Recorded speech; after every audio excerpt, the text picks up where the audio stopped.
కూల్చివేతలు అనేది ఎప్పుడే గాని ఎందుకు పోకూడదు అంటే నేను చూస్తా ఉన్నాను. కూల్చివేతలు ఎక్కడైతే రోజువారీగా వ్యాపారం చేసుకునే వాళ్ళు వాళ్ళ జీవనాధారం అదే. వాడు ఆ రోజు వ్యాపారం చేసుకుంటే వాడి పొట్ట నిండుతుంది. అలాంటి వాళ్ళని ఇబ్బంది పెడితే అలాంటి వాళ్ళ శాపనార్థాలు మనకు మంచిది కాదు. ఎప్పుడు కూడా ప్రభుత్వం ఎప్పుడైనా మేము అలాగే చేసేవాళ్ళం. కానీ అధికారులు మాత్రము ఎక్కడైతే నిజంగా కంజెస్టెడ్ రోడ్స్ ఉంటాయో అక్కడ చేయమని ప్రభుత్వ పరంగా కానీ పైనుంచి ఆదేశాలు వస్తే అలా చేయాలి. కాకపోతే వాళ్లకు వీళ్ళు ఎక్కడ అనిపిస్తే అక్కడ మాత్రం అడ్డగోలుగా చేస్తున్నారు అనేది నా అభిప్రాయం. అందుకని నేను ముఖ్యమంత్రి గారి దృష్టికి తీసుకెళ్తాను. ఎందుకంటే రోజు వ్యాపారం చేసుకుంటే వాడు ఆ రోజు కష్టపడి సపోజ్ రోడ్డు మీద పొద్దున్న ఇడ్లీ బండి పెట్టుకుంటాడు. ఆ ఇడ్లీ రాత్రంతా కష్టపడి ఇడ్లీలు తయారు చేసుకొని పొద్దున్న రోడ్డు మీద వచ్చి పెట్టుకుంటే ఆ ఇడ్లీ బండి తీసి పడేస్తే వాడు ఆ రోజు ఏం తినాలి? ఒక ఇన్సిడెంట్ జరిగింది. ముఖ్యమంత్రి గారు మొట్టమొదటిగా సీఎం అయినప్పుడు మాదాపూర్ లో ఏదో క్యాంటీన్ ఉండే లేడీది కుమారి ఆంటీది కూడా ఇట్లాగే చేస్తే ముఖ్యమంత్రి గారు ఏం చెప్పారు? ఆమె జోలికి పోవద్దని చెప్పారు. సో అలాగే ఇక్కడ కూడా ఎవరి దగ్గరికి జోలికి పోవద్దని మేము చెప్తున్నాం. ఎందుకంటే వాళ్ళు రోజు రోజు వ్యాపారం చేసుకునే వాళ్ళు. ఒకవేళ అలా పాలసీ కింద తీసుకుంటే సిటీ మొత్తంలో అయితే మీరు ముందు ఓల్డ్ సిటీ నుంచి మొదలు పెట్టండి. ఓల్డ్ సిటీలో ఎక్కడెక్కడ ఉన్నాయి అలా మీరు చేయండి. మీకేమి ఇబ్బందులు కలగకుంటే మా దగ్గర కూడా ఇబ్బంది లేకుండా నేనే చెప్తా కావాలండి. కాబట్టి ఇది చేయొద్దని నేను చెప్తున్నాను. ఎందుకంటే దీనివల్ల ప్రభుత్వానికి చెడ్డ పేరు వస్తుంది. ప్రభుత్వం మనకు మంచి పేరు వస్తే 4 కాలాల పాటు మనకు కూడా మంచి అనేది నా అభిప్రాయం. ప్రజల అందరూ వచ్చి చెప్పుకోలేరు. ప్రజాప్రతినిధి ఎవరు ఉంటే ఆ ప్రజాప్రతినిధికి చెప్పుకుంటారు మా బాధ అని. కాబట్టి రోజు మరి మాకైతే నిద్ర పడుతుంది. రోజు ఎక్కడో ఈ రోజు ఇక్కడ గులగొడతారంట, రేపు అక్కడ గులగొడతారంట. అదంటే వాళ్ళు ఏం చేస్తారు? ఇన్ఫర్మేషన్ రాగానే నా ఇంటికాడికి వచ్చి కూర్చుంటారు. నేను హైదరాబాద్ లో పుట్టి పెరిగినోని, హైదరాబాద్ లో ఉన్నోని, నా జీవితం అంతా రాజకీయ జీవితం అంతా హైదరాబాద్ లో మొదలైంది.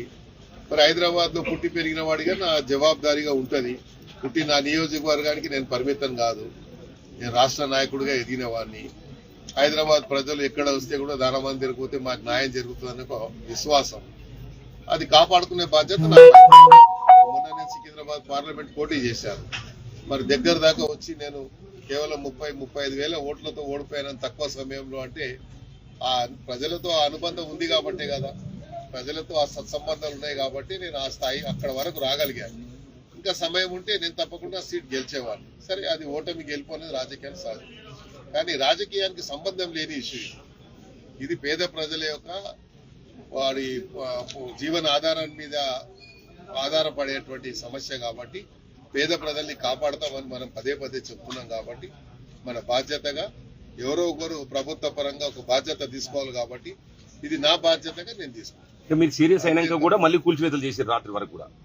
అదే చెప్పాను కదా. ఇప్పుడు అధికారులు కొంతమంది ఏంటంటే సుమోటో కింద వాళ్ళు మేమే సుప్రీం అన్న ఫీలింగ్ లో పోతున్నారు. మన రాజ్యాంగంలో కొన్ని ఇష్యూస్ ఉన్నాయి. మనం ఎప్పుడే గానీ అధికారం వచ్చిన తర్వాత ఆ స్వేచ్ఛని బ్యూరోక్రాట్స్ కి పూర్తి స్వేచ్ఛ ఇస్తే ఎప్పుడు ఆ ప్రభుత్వం నిలబడేది. ప్రభుత్వ కంట్రోల్లో ఉండాలి. ప్రభుత్వం ఆలోచన విధానాన్ని వాళ్ళు పరిగణలో తీసుకొని పనిచేయాలి. ఎప్పుడే కానీ బ్యూరోక్రసీ కంట్రోల్లో మనం పనిచేస్తే ఆ ప్రభుత్వాలకు చెడ్డ పేరు వస్తుంది. కాబట్టి బ్యూరోక్రాట్స్కి ఏం సంబంధం? ఇవాళ ఈడ ఉంటాడు, రేపు ఇంకో దగ్గర ఉంటాడు. వాళ్ళకేం బాధ్యత ఉండదు. బాధ్యత అనేది మనకు ప్రజాప్రతినిధులకు ఉంటుంది అనేది నా ఆవేదనని చెప్పాను. ప్రజల ఆవేదన నేను చెప్పాను. నేను ముఖ్యమంత్రి గారు కూడా చెప్తాను. ఇలా వ్యక్తిగతంగా నాకు ఏం లేదు, నా ఇల్లు ఏం పోలేదు, లేకుంటే నా ఇల్లు ఏమైనా కబ్జా అంటే నన్ను కొట్టుమని చెప్తున్నాను. నాకేం ప్రాబ్లం లేదు. కానీ పేద ప్రజల జోలికి పోదు, వాళ్ళ జోలికి పోదు అనేది మా ఆవేదన. ప్రజల పక్షాన్ని నిలబడే వ్యక్తిగా తప్పకుండా నిలబడతారు. అంటే అధికార పార్టీలో ఉండి హైడ్రా కూల్చివేతల విషయంలో కూడా మీరు వ్యతిరేకించారు. ఇప్పుడు ఆపరేషన్ రూపు విషయంలో అనగోయారు. కూల్చివేతలు ఎందుకు అంటున్నావు? ప్రజలకు ఇబ్బంది కలిగిన దాని మీద నేను అంటున్నాను. కూల్చివేతలకు హైడ్రా మంచిది కాదని ఇప్పుడు చెప్పాను.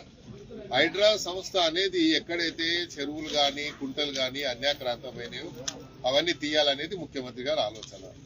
ప్రధానంగా ముఖ్యమంత్రి గారి ఆలోచన ఏంది?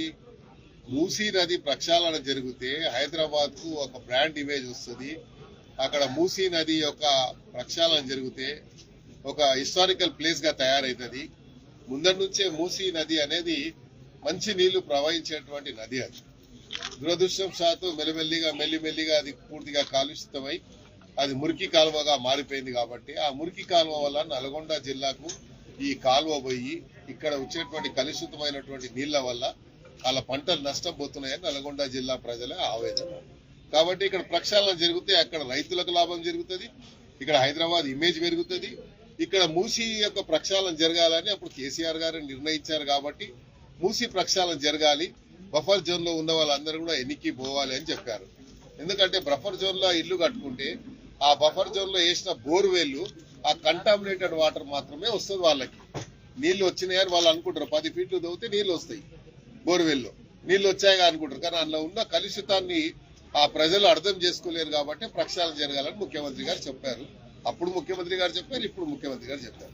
కాబట్టి ఆ ప్రక్షాళన విషయంలో ఎక్కడ మాకు వ్యతిరేకత లేదు, జరగాల్సింది అది జరుగుతుంది. జరిగిన తర్వాత హైదరాబాద్ కు మరి ఏ రకంగానైతే సౌత్ కొరియాలో మురికి కాలువని తీసిన తర్వాత ఒక టూరిస్ట్ స్పాట్ గా మారిపోయిందో ఇది కూడా అలా మారేటువంటి అవకాశం ఉంది. హైదరాబాద్ కు బ్రాండ్ అయినటువంటి ఓల్డ్ సిటీ, చార్మినార్ అన్నది ఆ ప్రాంతాలలో ఏదైతే ఫుట్పాత్ ఉన్నాయో అవన్నీ కబ్జాలని, అటువంటి వాటిని చేయకుండా ఇక్కడ న్యూ సిటీ అనేటువంటి ఇక్కడ ఖైరతాబాద్ కాదు ఎక్కడైనా సరే ఇది ఇలా ఖైరతాబాద్ లో అయిందని కాదు, రేపు ఇంకో దగ్గర అయితే కూడా వస్తాను. ఎందుకంటే ఇలా చేయకూడదు అని చెప్తున్నాడు. అందుకే చెప్పాను, ఇది ఒక పాలసీ డిసిషన్ కింద తీసుకుంటే ఒక నోటీస్ ఇవ్వండి, ఒక పబ్లిక్ నోటిఫికేషన్ ఇవ్వండి అధికారులకు చెప్తుంది. మీరు ముఖ్యమంత్రి గారి దగ్గర లేకుంటే డిపార్ట్మెంట్ నుంచి ఏదైనా ఆదేశాలు వస్తే నోటిఫికేషన్ ఇచ్చి ఈ ప్రాంతంలో ఇది సెట్ బ్యాక్ ప్రోగ్రామ్ ఉంది అని చెప్పండి. మరి పెద్ద పెద్ద బిల్డింగ్లు నేను చూశాను, నేను అదే చెప్పాను ఆ డీసీపీ గారికి. పెద్ద పెద్ద బిల్డింగ్లు వాళ్ళు సెట్ బ్యాక్ చూపించారు, కానీ దాని పార్కింగ్ కింద వాడుకుంటారు. ఆ సెట్ బ్యాక్ ఇచ్చిన తర్వాత ఏదైతే ప్యాసేజ్ వదులుతారో అది పెడెస్ట్రియన్స్ వాడడానికి మరి నడిచే వాళ్లకు దారి. అది మరి అదే ఎక్కడ పెట్టిన దాన్ని ఎక్కడ కూడా గుల్లగొడతలేరు. నేను రోడ్ నెంబర్ 46 మొత్తం అదే ఉంది. రోడ్ల మీదే వదిలం మాత్రం సెట్ బ్యాక్ వదిలారు. ఆ సెట్ బ్యాక్ మొత్తం మేము వాళ్ళ పార్కింగ్ కింద వాడుకుంటున్నాం. నడిచేవాడు ఇలా నడవాడి, అక్కడ ఎవరు చూస్తలేడు. బంజారాయిల్ రోడ్ నెంబర్ 1 కానీ 2లో కానీ అక్కడ మెయిన్ రోడ్ మీద ఉన్నాయి. బస్తీలలో ఏం పని అంటుండే. కాబట్టి బస్తీల జోలికి రాకండి దయచేసి నా కోరిక. అంటే జిహెచ్ఎంసీ మేయర్ పైన బీఆర్ఎస్ అవిశ్వాసం పెట్టేందుకు ప్లాన్ చేస్తుంది, ఏమంటారు? అవిశ్వాసం నాకేం సంబంధం?